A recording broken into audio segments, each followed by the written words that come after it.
வணக்கம். நம்ம வீட்டு கிச்சன்ல இருந்து பெட்ரோல் பங்க் வரைக்கும் நம்மள சுத்தி இப்போ பெரிய பெரிய மாற்றங்கள் நடந்துகிட்டு இருக்கு. இது உங்க பணத்தை மட்டும் இல்லங்க, உங்க பாதுகாப்பையும் நேரடியா பாதிக்க போகுது.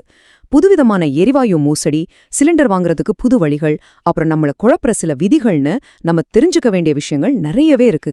அப்போ என்னதான் நடக்குதுன்னு தெரிஞ்சுக்க வேண்டாமா? வாங்க ஒன்னொன்னா தெளிவா பார்க்கலாம்.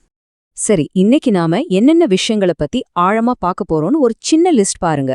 முதல்ல நம்ம சமையலறையில வரப்போற மாற்றங்கள், அடுத்து ஒரு முக்கியமான மோசடி பத்தின எச்சரிக்கை, அப்புறம் வரப்போற புது டெக்னாலஜி, நம்மள குழப்புற சில விதிகள், கடைசியா இதுக்கெல்லாம் நாம என்ன செய்யணும்னு பார்க்க போறோம்.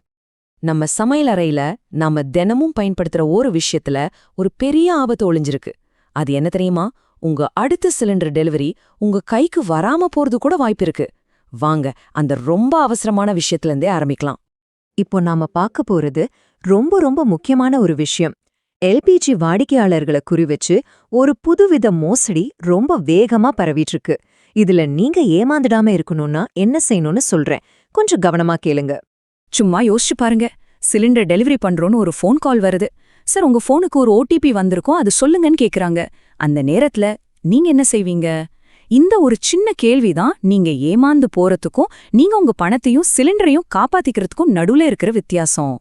பார்க்கறதுக்கு ரொம்ப சிம்பிளா தெரியற இந்த மோசடி எப்படி வேலை செய்யுதுன்னு பாருங்க.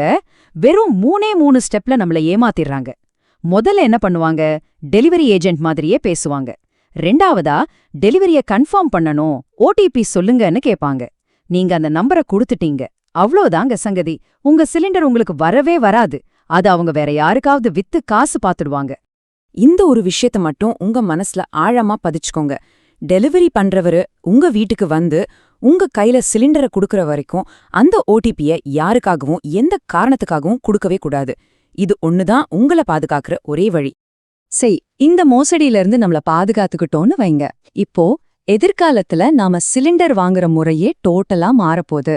ஏடிஎம்ல பணம் எடுக்கிற மாதிரி இனிமே சிலிண்டர் வாங்கலான்னு சொல்றாங்க. அது எப்படிங்க சாத்தியம்? வாங்க பார்க்கலாம். இதோ பாருங்க, இதுதான் அந்த எல்பிஜி ஏடிஎம். இனிமே வரிசையில நிக்க வேண்டாம், டெலிவரிக்காக காத்துட்டு இருக்க வேண்டாம். உங்க காலி சிலிண்டரை கொண்டு போய் இந்த மிஷின்ல வச்சா 2 நிமிஷத்துல புத்தம் புது சிலிண்டர். இது ஒரு பெரிய கேம் சேஞ்சர் இல்லையா? அந்த வித்தியாசத்தை நீங்களே பாருங்க. எங்க பல நாள் காத்திருப்பு, எங்க வெறும் 2 நிமிஷம். டெக்னாலஜி நம்ம வாழ்க்கைய எப்படி இவ்ளோ சுலபமாக்குதுங்கிறதுக்கு இது ஒரு சூப்பரான உதாரணம். சரி, இந்த சூப்பரான திட்டம் இப்போ எங்க இருக்கு? இத பாரத் கேஸ் நிறுவனம் டெல்லிக்கு பக்கத்துல குருகிராம்ல ஆரம்பிச்சிருக்காங்க. ஒரு சிலிண்டரை மாத்துறதுக்கு ஆகுற நேரம் வெறும் 2 நிமிஷம்தான். ஆனா இப்போதைக்கு 10 கிலோ சிலிண்டர்கள் மட்டும்தான் கிடைக்குது. இந்த ஏடிஎம் ஒரு பக்கம் இருந்தாலும் இன்னொரு பெரிய மாற்றம் நம்ம வீட்டு கிச்சனையே தலைகீழா மாத்த போகுது. சிலிண்டர் பயன்படுத்துற காலமே முடிய போகுதா? பிஎன்ஜி, அதாவது குழாய் வழி எரிவாயு கட்டாயமாக போகுதுன்னு ஒரு பேச்சடிப்படுது.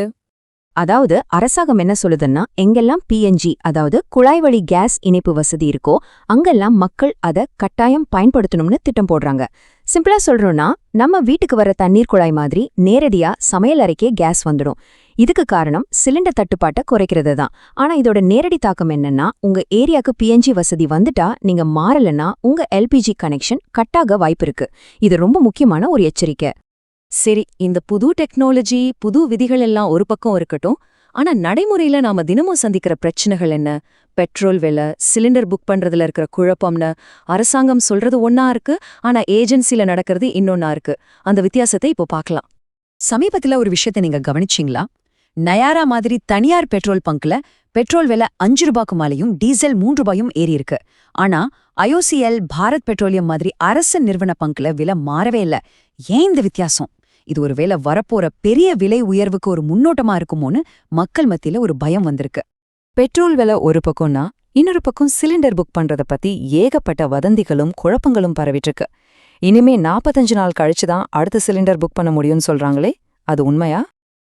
இந்த குழப்பத்துக்கு அரசாங்கமே ஒரு தெளிவான பதில கொடுத்திருக்கு. இதோ பாருங்க, இதுதான் அதிகாரப்பூர்வமான விதி. நீங்க நகரத்துல இருந்தீங்கன்னா ஒரு சிலிண்டர் புக் பண்ணி 25 நாள் கழிச்சு அடுத்தது புக் பண்ணிக்கலாம். இதே கிராமப்புறத்துல இருந்தீங்கன்னா 45 நாள். இதுதான் சட்டம். ஆனா சட்டம் ஒன்னு சொல்லுது, சில ஏஜென்சிகள் செய்யறது வேற ஒன்னா இருக்கு.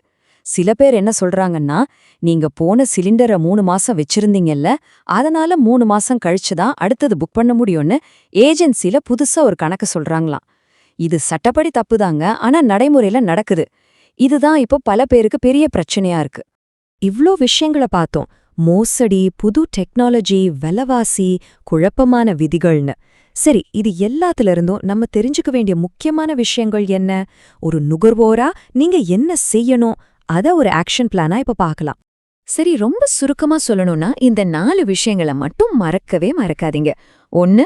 உங்க கையில சிலிண்டர் வர்ற வரைக்கும் ஓடிபி யாருக்கும் தரக்கூடாது. 2. உங்க ஏரியால பிஎன்ஜி குழாய் இணைப்பு வந்தா கட்டாயமா மாற வேண்டியிருக்கும், மனதளவுல அதுக்கு தயாராகுங்க. 3. சிலிண்டர் புக்கிங் இடைவெளி நகரத்துக்கு 25 நாள், கிராமத்துக்கு 45 நாள்ங்கிறத நல்லா தெரிஞ்சு வச்சுக்கோங்க. கடைசியா ரொம்ப முக்கியமா, உங்க ஏஜென்சி ஏதாவது புதுசா ரூல் சொன்னா தைரியமா கேள்வி கேளுங்க. இந்த 4 விஷயமும் உங்க பணத்தையும் நேரத்தையும் மன நிம்மதியையும் பாதுகாக்கும். டெக்னாலஜி ஒரு பக்கம் ரொம்ப வேகமா மாறிட்டு இருக்கு, இன்னொரு பக்கம் புது புது சிக்கல்கள் வந்துகிட்டே இருக்கு. இந்த மாற்றங்கள் நம்ம சமையலறையோட மட்டும் நிக்க போறதில்ல. ஒரு நுகர்வோரா வரப்போற இந்த பெரிய மாற்றங்களை சந்திக்கவும் அதிலிருந்து நம்மள பாதுகாத்துக்கவும் நாம உண்மையிலே தயாரா இருக்கோமா? இது நாம எல்லாரும் சிந்திக்க வேண்டிய ஒரு முக்கியமான விஷயம்.